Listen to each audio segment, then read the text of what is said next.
Being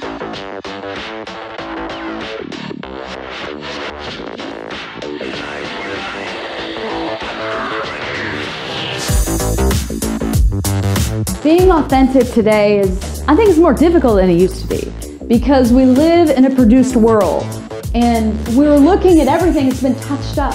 I remember the first time I saw a picture of a model before she was produced, before she was touched up. I was like, what? That's the same girl? It's so different. So in so many ways, we're looking at something that's not real. It's produced, and so how can we be authentic when we're surrounded by things that aren't authentic? When we're surrounded by images that have been touched up, by movies that have been reproduced and reproduced.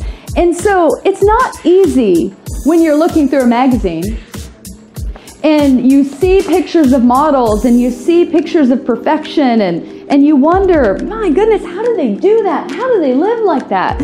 Well, they don't. You see, it's produced. And so I want to call people to be authentic. It doesn't mean I don't want to wear makeup. It doesn't mean I don't want to watch movies. It doesn't mean I don't want to get dressed up. That's not what I'm talking about. But I'm talking about learning how to be comfortable with yourself, learning how to be vulnerable, learning how to be transparent, learning how to be who God has made you to be.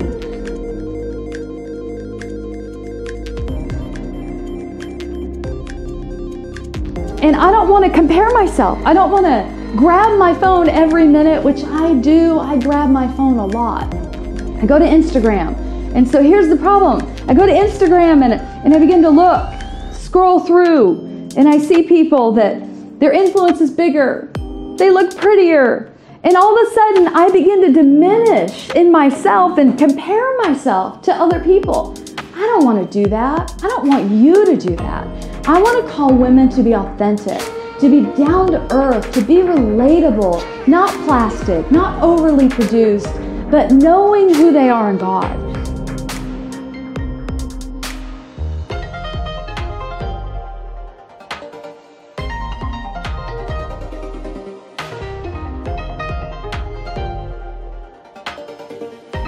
And so if I learn to find my value in God, if I learn to find that my personality even is created by Him, there's no one made like me. There's no one made like you. We're all created in the image of God, but the spectrum is huge. It's like a rainbow. We have so many shades and variances and different degrees of unique people. I love that. I don't want to reproduce myself after someone else. I want to be who God made me to be. But to be transparent, it's not easy. It requires being vulnerable. There's a risk. It requires me to even risk being rejected. And so I remember a time in my life when I was so afraid of being rejected by God, because I was going through a difficult season and I had an expectation of what being authentic was. And I thought I had to be perfect and pretend like everything was perfect, and it wasn't perfect. Life was hard. And I found a Bible verse, Psalm 73, verse 21, that caused me to realize that God was not afraid of me. He wasn't afraid of my challenge. I could be raw with Him. I could be authentic. And so Psalm 73, verse 21, it says, when my heart was grieved, when my spirit was embittered, I was senseless, I was ignorant, I was a brute beast before you. Like, that's crazy. This woman here, she doesn't look like a brute beast. She's beautiful. There's nothing about her that makes me think, oh yeah, she struggled. She looks perfect. Reality is, she probably struggled as well. So Psalm 73, verse 21, I was a brute beast before you. And I remember going, I'm in the Bible. I feel that pain. I feel that, I can't do it. I'm not perfect. And I remember reading that verse, and it says, yet I am always with you.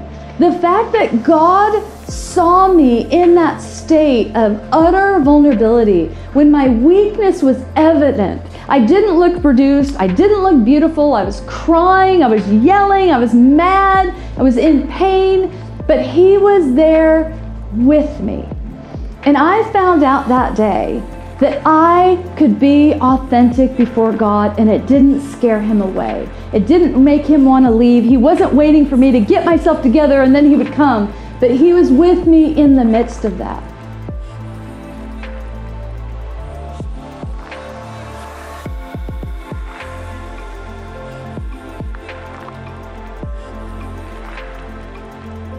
And when we learn to find out that God is with us even when we're vulnerable, even when we're transparent, even when our makeup isn't perfect and we look like a mess, when I live open, transparent, and vulnerable, authentic and raw before God, then I can do that before human beings too. Because I'm living for his eyes. He's already accepted me. I don't have to change who I am to get his favor. I have his favor. So as women, I want to call you to be authentic. Let's lower the mask. Let's let go of the games. Let's not pretend. Let's be vulnerable and let's be who God has created us to be. And let's do it together.